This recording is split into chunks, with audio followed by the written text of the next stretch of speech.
जिसको हम STDs कहते हैं, sexually transmitted diseases also known as STDs। Mature at the same time का मतलब ये होता है, कहते हैं समटाइम्स ऐसी चीजें होती हैं जैसे कुछ फ्लावर्स में होती हैं कि फीमेल पार्ट पहले मेच्योर हो जाता है और मेल पार्ट बाद में मेच्योर होता है। ऐसे हमारी बुक में लाइन लिखी हुई है कि mature at the same time होते हैं। एक्सटर्नल फर्टिलाइजेशन वाले, इंटरनल फर्टिलाइजेशन वाले में आपको टाइम लग सकता है। तो उसमें होता कुछ इस तरह से है, मेल्स ह्यूमंस के अंदर भी होता है कि आपके पास जब स्पर्म रिलीज हुए पानी में और एग सेल रिलीज हुआ पानी में, तो दोनों रेडी हैं फॉर फर्टिलाइजेशन, दोनों रेडी हैं फॉर फर्टिलाइजेशन।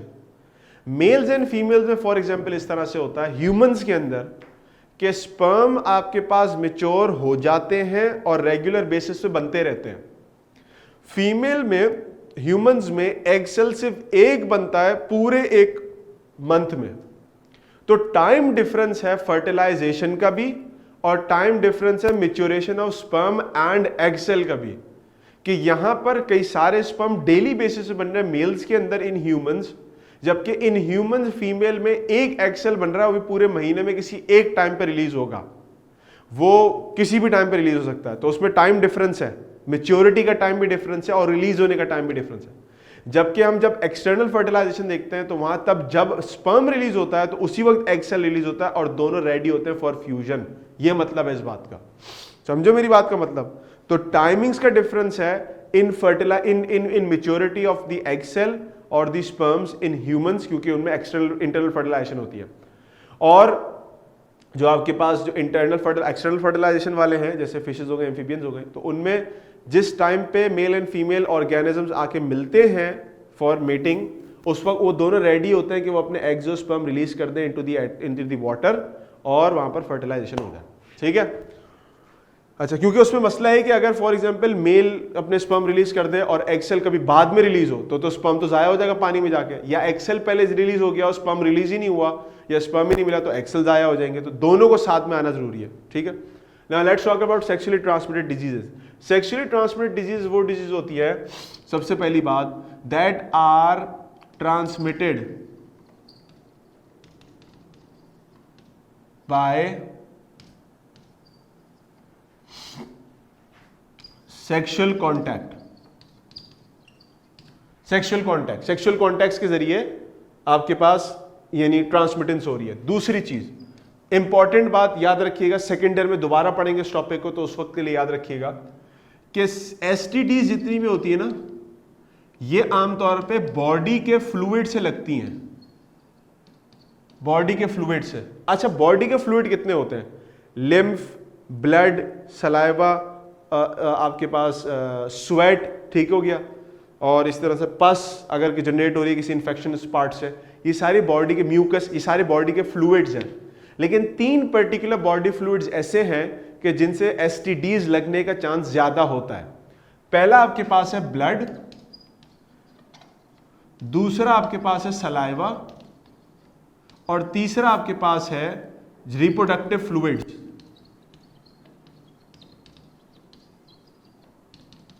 रिप्रोडक्टिव फ्लूइड्स का मतलब यह है कि वो फ्लूइड जो रिप्रोडक्टिव ऑर्गन से निकल रहे हैं, फॉर एग्जांपल ओवरी अगर सिक्रीट कर रही है या यूट्रस अगर सिक्रीट करे कोई सिक्रीशंस, तो उनमें से लग सकता है। और दूसरा मेल पार्ट से जो 3 हमने ग्लैंड्स पढ़े थे, prostate, seminal vesicle, Cowper's gland और स्पर्म्स, इनसे जो सिक्रीशंस इनकी जो आ रही है, इसको हम सीमेन कहते हैं आमतौर पे, उससे भी आपको एसटीडीज लग सकती हैं।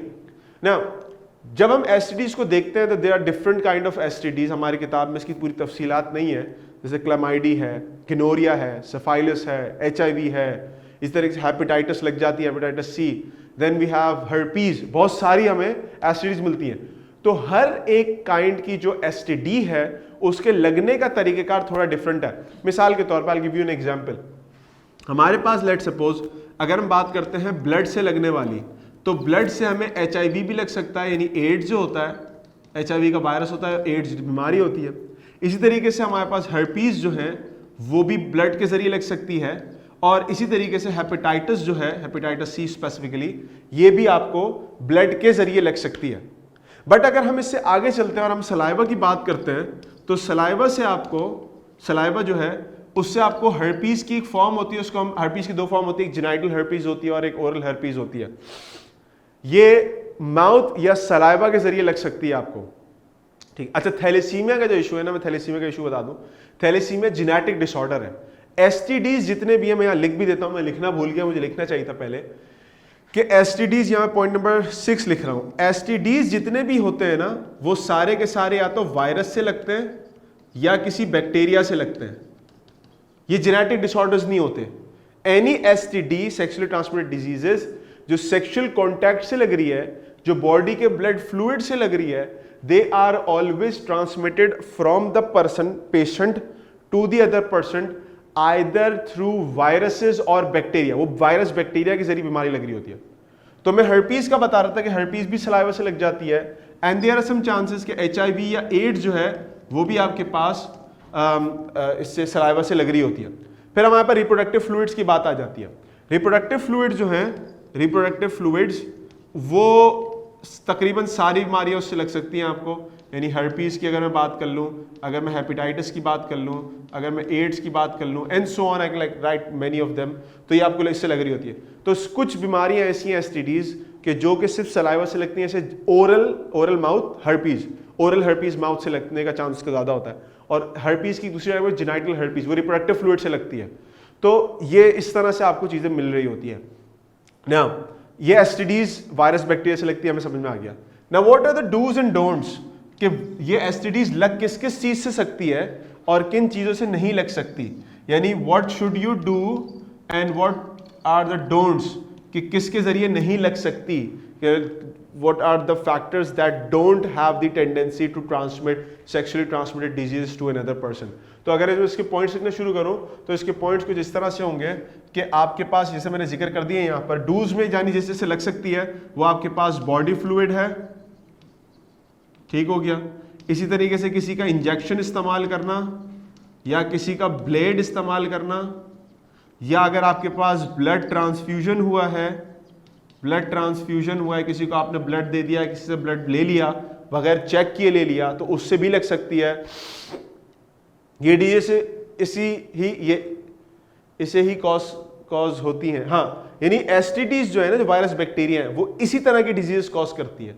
अब इन डिजीज का मसला अलग है कि हेपेटाइटिस सी में क्या होता है, एड्स में क्या होता है, सिफाइलिस में क्या होता है, गिनोरिया में क्या होता है, क्लेमाइडी में क्या होता है। तो ये सारी बीमारियां जितनी भी, हर्पीज में क्या होता है, इन सारी बीमारियों के मसाइल अलग हैं। लेकिन इनमें एक चीज कॉमन है कि ये आपको सेक्सुअल कॉन्टैक्ट से या किसी बॉडी फ्लूइड से लग रही होती है, ठीक है। और वो मैं लिख भी रहा हूं यहां पर कि वो किन किन चीजों से लग सकती है।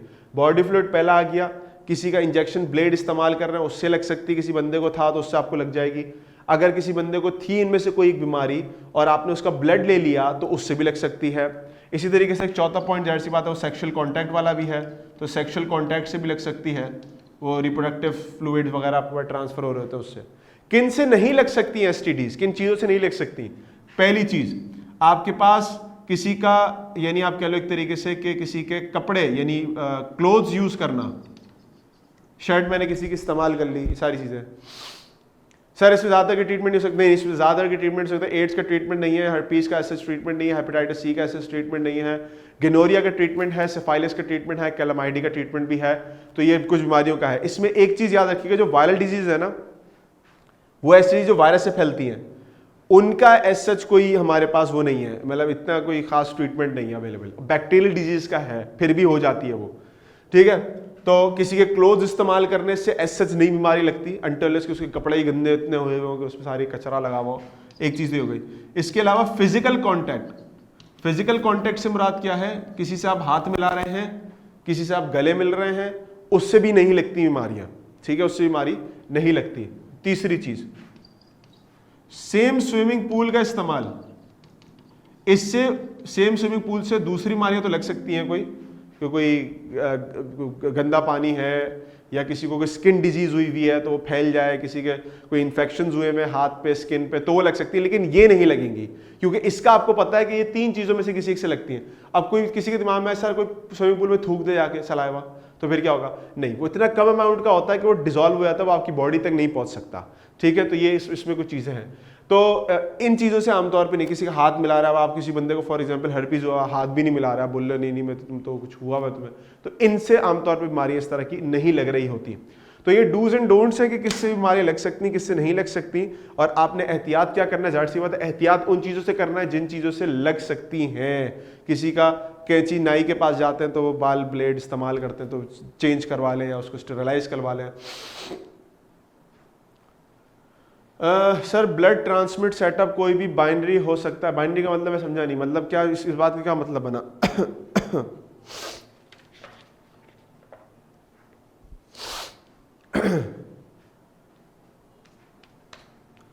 हसन मैडम आप, अच्छा बीमारी ब्लड ट्रांसमिट से बहुत सारी बीमारियां लग सकती हैं। अगर वो चेक नहीं हुआ उस बंदे के ब्लड के अंदर कोई और वायरस बैक्टीरिया था वो आप तक पहुंच सकता है, ठीक है। सिर्फ सेक्सुअली ट्रांसमिट डिजीज का मसला नहीं, कोई भी बीमारी लग सकती है। तो वो बड़ा चेक करके सही जगह से लेना चाहिए। क्वेश्चन कर ले, ये आखिरी बात थी जो मैंने चैप्टर की बताई है। क्वेश्चन कर ले जो भी क्वेश्चन करना है आपको।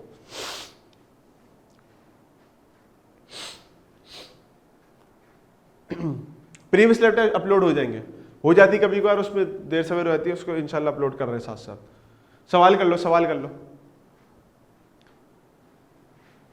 सर प्लेटलेट्स की कमी से क्या होता है? प्लेटलेट्स का पहले फंक्शन डिफाइन कर लेते हैं। प्लेटलेट्स का फंक्शन ये होता है कि क्लॉट करने में हेल्प करता है। कोई कट लग गया तो वहां पर क्लंपिंग फॉर्म करता है और फिर दूसरे फैक्टर्स आके वहां पर जो है क्लॉट फॉर्म कर देते हैं, जिसकी वजह से आपका जख्म भर जाता है।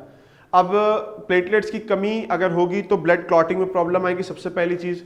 दूसरी चीज ये कि प्लेटलेट्स कम क्यों हो रहे हैं? प्लेटलेट्स कम होने का एक सबसे रेयर केस ये होता है कि डाइट आपको सही नहीं मिल रही, क्योंकि ऐसा बहुत कम होता है कि आपको डाइट अच्छी नहीं मिल रही तो उसकी वजह से प्लेटलेट्स भी नहीं बन रहे। आमतौर पे प्लेटलेट्स कम होने के दो चांसेस होते हैं, या तो कोई बैक्टीरियल डिजीज या कोई वायरल डिजीज, जिसकी वजह से डायरेक्टली वो बैक्टीरिया वायरस आपके क्लॉटिंग फैक्टर स्पेशली जो प्लेटलेट्स के सेल्स हैं इनको हिट कर रहा है, उनको तबाह बर्बाद कर रहा है, जिसकी वजह से जैसे डेंगू में होता है, जिसकी वजह से आप जो है वो प्लेटलेट्स नहीं बना पा रहे, ठीक है। कभी कभार ऐसा होता है, क्योंकि प्लेटलेट्स के बारे में समझिएगा कि प्लेटलेट सेल्स होते हैं जो बड़े सेल्स होते हैं जिनके टूटने से प्लेटलेट बनता है, यानी उनके पीसेस से प्लेटलेट्स बनते हैं, तो फ्रेगमेंटेशन से बनता है, टूटने से ना। तो अगर बड़े सेल सही तरीके से नहीं टूट रहे और वो इस तरह से नहीं टूट रहे कि वो प्लेटलेट्स का काम कर सकें तो भी प्रॉब्लम आती है। तो ये समटाइम्स कुछ जेनेटिकली बहुत रेयरली ऐसा होता है कि जेनेटिक डिजीज हो। तो दो चीज हो गई, primary cause of low platelets is because of viral और बैक्टीरियल डिजीज। बहुत रेयर केसेस में कोई जेनेटिक डिजीज ऐसी हो सकती है, या आपके पास मेल नरिशमेंट हो सकता है, इसके नतीजे में प्लेटलेट्स नहीं बन पा रहे या उनके बनने के प्रोसेस में कोई हर्डन्स आ रही है। आमतौर पे आजकल वायरस और बैक्टीरिया की वजह से प्रॉब्लम आती है, तो उसके लिए या तो प्लेटलेट्स लगते हैं या फिर प्लेटलेट्स को मारने वाला जो वायरस बैक्टीरिया उसकी ट्रीटमेंट की जाती है कि वो किसी तरह से मर जाए। तो ये दो तरीके कार होते हैं प्लेटलेट्स को ब्लड में बढ़ाने के, या तो प्लेटलेट्स दे दो बंदे को, उनको आप चढ़ा दें। सर इसको WBC नहीं, WBC तो अलग चीज होती है। WBCs आपके पास जो है वो तकरीबन हमें मिलते हैं 5 टाइप के, और वो 5 टाइप के जो है फिर वो फर्दर दूसरी टाइप्स में कन्वर्ट हो सकते हैं। उनका काम तो वायरस बैक्टीरिया को किल करना है, ठीक है। सर टीबी भी कंटेजियस होती है? बिल्कुल ऐसे ही, टीबी कंटेजियस होती है और ये कहीं भी हो सकती है। मशहूर ये लंग्स के लिए होती है, but there can be like different forms of TB in the body. तो ये आपके पास चैप्टर की आखिरी बात थी। मैं जरा इस चैप्टर के MCQs की तरफ चलते हैं। मल्टीपल चॉइस है, और मल्टीपल चॉइस के अंदर कह रहे थे process which is essential for continuing and survival of species. तो स्पीसीज के सर्वाइवल के लिए सबसे इंपॉर्टेंट चीज है वो रिप्रोडक्शन है, ठीक हो गया। फिर कहते हैं type of reproduction which is necessary for evolution. Evolution के लिए यानी आपके अंदर कुछ चेंज तब्दीली आए, उसके लिए जो टाइप ऑफ रिप्रोडक्शन जो जरूरी है वो कौन सी वाली होती है? वो सेक्सुअल रिप्रोडक्शन होती है, क्योंकि सेक्सुअल रिप्रोडक्शन के अंदर क्रॉसिंग ओवर होती है, और क्रॉसिंग ओवर के नतीजे में आपके पास नई वैरायटीज आती हैं ऑर्गेनिजम्स की। The unicellular structure responsible for asexual reproduction without fusion is dash. देखो कह रहे हैं कि यूनिसेलुलर स्ट्रक्चर्स हैं जो कि एसेक्सुअल रिप्रोडक्शन कॉज करते हैं। अब पोर्स तो सुराख हैं, gametes sexual reproduction, pollen grain sexual reproduction, हमारे पास बच गया स्पोर। स्पोर की हमने एग्जांपल पढ़ी थी, मैंने उसके अंदर आपके पास पेनिसिलिन बनाया था कि उसका इस तरह से स्ट्रक्चर, उसमें स्पोर्स होते हैं, वो उड़ते हैं, ठीक हो गया। फिर कहते हैं कि the example of stem which run horizontally on the surface of the soil, produces vegetatively, यानी हॉरिजॉन्टली इस तरह से फैलती है वो, तो उसको हम क्या कहते हैं? देखो उसके अंदर हमारे पास स्टेम की अगर हम एग्जांपल देखें तो मिंट एक आ जाता है, वरना अनियन जो है वो रूट लाइक स्ट्रक्चर है, स्टेम सोलन फॉर्म होती है, जिंजर आपके पास राइजोम होता है, ब्रायोफिलम पत्ता होता है, तो मिंट हमारे पास एक भाई चीज है। धनिया पुदीना हम लगा देते हैं, मैंने बताया था कि वो बस के आप टहनियाँ रख दो तो they can start growing on their own, और पूरा प्लांट बना लेते हैं। Plant stem that arises from buds on the base of the parent plant are known as dash. Plant stem जो अराइज हो रही है बर्ड से, छोटे छोटे बर्ड से, पेरेंट प्लांट के बेस से निकल रहा है, उसको हम क्या कहते हैं? देखिए बल्ब और सकर्स, राइजोम और रनर, ये चार चीजें हमारे पास होती हैं। तो इसमें याद रखिएगा कि आमतौर पे बर्ड्स की फॉर्म में जो राइजोम निकलते हैं, राइजोम ये हमारे पास होते हैं जो पेरेंट प्लांट से अराइज होते हैं, ठीक है। बल्ब जो है वो, बल्ब की एग्जांपल में आपके पास आ जाता है, बल्ब की एग्जांपल में कौन होता है? अनियन आ जाता है बल्ब की एग्जांपल के अंदर। इसी तरह से सकर्स तो खैर वो पैरासिटिक प्लांट्स के होते हैं, रनर्स आपके पास जो है वो टेलर्स होते हैं, जैसे मनी प्लांट के होते हैं। आगे चलते हैं, moving on to the next one, the type of seed production without fusion of male and female gamete. अब हमने दो बातें पढ़ी थी, formation of fruit without fusion, formation of seed without fusion, दो बातें लिखी थी मैंने। Parthenocarpy is formation of fruit without fertilization, and apomixis is the formation of seed without fertilization. याद आया कुछ? एपोमिक्सिस जिसमें मैंने डेंडेलाइन की एग्जांपल दी थी। Yes, apomixis is basically the formation of seed without fertilization. The female gametophyte of angiospermic plant, angiospermic plant है जिसकी spelling यहाँ पर गलत लिखी हुई है, ये angiospermic plant है। कह रहे थे female gametophyte of angiospermic plant is dash। अब angiospermic plants की जो यानी वो जो क्या कह लें कि जो उसकी गैमेटोफाइट है बेसिकली क्या होता है, वो उसका एम्ब्रियो सैक होता है। उस एम्ब्रियो सैक को ग्रीन कलर से बनाया था और उसके अंदर हमने कुछ तकरीबन 8 सेल्स रखे थे, ऊपर 3 आपके पास सिनर्जिड्स एंटीपोडल सेल्स, नीचे सिनर्जिड्स, एक आपके पास एक सेल और बीच में 2 पोलर न्यूक्लियर, 8 टोटल सेल्स हमारे इस तरह से बने थे। The 3n zygote in angiosperm develops into, ये भी आपको बताया था, 2 सेल फ्यूज कर जाते हैं पोलर न्यूक्लियर, उनको एक स्पर्म आके फर्टिलाइज करता है, तो 2 मिल गया तो 2n, एक और आ गया तो 3n। ऐसे ही था कि नहीं था? इसको हम एंडोस्पर्म कहते हैं। Very good. फिर कहते हैं male gonads in rabbit are, rabbit के अंदर मेल गोनैड्स जो है वो टेस्टिस है, स्क्रॉटल सैक उसको होल्ड करता है स्क्रॉटम, और वास डेफरेंस जो है वो ट्रांसपोर्ट करता है। आगे आ जाते हैं, कहते हैं कि the female gametes are fertilized in the rare end of dash. अब फीमेल गैमेट, अभी मैंने बताया था, देखो जो फीमेल गैमेट है वो था आपके पास क्या? एग सेल, और वो जो पीछे से आपके पास वो निकल के आ रहा था, फर्टिलाइजेशन की बात हो रही है, फर्टिलाइजेशन की बात हो रही है। अब वो मैंने आपको बताया था, देखो एक वर्ड बोला था मैंने, जो पॉइंटर से शो करा था ना, मैंने कहा था देखो ये निकल के जाता है, क्या कौन जाता है? आपके पास जो स्पर्म्स हैं, और वो जाते हैं ओवरी तक नहीं आते, लेकिन वो डक्ट तक रुक जाते हैं, ओवी डक्ट तक रुक जाते हैं, फिर वो जाइगोट बन के नीचे आता है और वो इम्प्लांट होता है यूट्रस के ऊपर। और मैंने यूं करके बनाया था, देखो यूट्रस में ना डेवलपमेंट होती है बेबी की। तो अब देखो हमारे पास क्या होगा कि ओवी डक्ट में फर्टिलाइजेशन हो रही है, लेकिन एक और वर्ड है fallopian tube. Now there are 3 names for this oviduct. पहला नाम ओवी डक्ट, दूसरा नाम फेलोपियन ट्यूब, तीसरा नाम यूट्राइन डक्ट, यूट्रस की डक्ट, यूट्राइन डक्ट। तो पहला नाम हो गया oviduct, fallopian tube, uterine duct. Clear हो गई बात? हमारे पास कितने नाम लिखे हुए हैं यहाँ पर? Oviduct, fallopian tube. तो करेक्ट आंसर क्या हुआ? Both A and B. बात समझ गए मेरी? यहाँ पर सब लोग बात समझ गए? क्लियर हो गई सारी बातें? तो भाई ये इस चैप्टर का इख्तिताम था। नेक्स्ट क्लास में इंशाल्लाह हम चैप्टर स्टार्ट करेंगे इनहेरिटेंस का। मजेदार चैप्टर है। अच्छा 5 वाला समझा दूं, 5वां का है, 5वां का है, 5वां का है, 5वां का है, 5वां का है, 5वां का है, ये रहा 5वां, ये रहा 5वां। देखो राइजोम्स हमारे पास जो है वो अंडरग्राउंड स्टेम लाइक स्ट्रक्चर्स होती हैं जिनमें से बड निकलती है and then they give rise to a new plant structure. नया प्लांट स्ट्रक्चर आपके पास अराइज होता है, उसको हम कहते हैं आपके पास राइज, ये द प्लांट स्टेम। तो अंडरग्राउंड स्टेम इज राइजोम, जिसमें से निकलते हैं आपके पास पीसेस और वो बाहर निकलते हैं। फॉर एग्जाम्पल अदरक, और नहीं अदरक, अदरक जिसको हम कहते हैं ना वो क्या कहते हैं उसको, जिंजर, जिंजर जो होता है इंग्लिश में, अदरक जो होता है, तो अदरक भी राइजोम है, उसके अंदर से बड लाइक स्ट्रक्चर्स अराइज होते हैं और उसमें से ऊपर शूट्स निकलती हैं और नीचे रूट्स निकल रही होती हैं आपके पास। ठीक हो गया?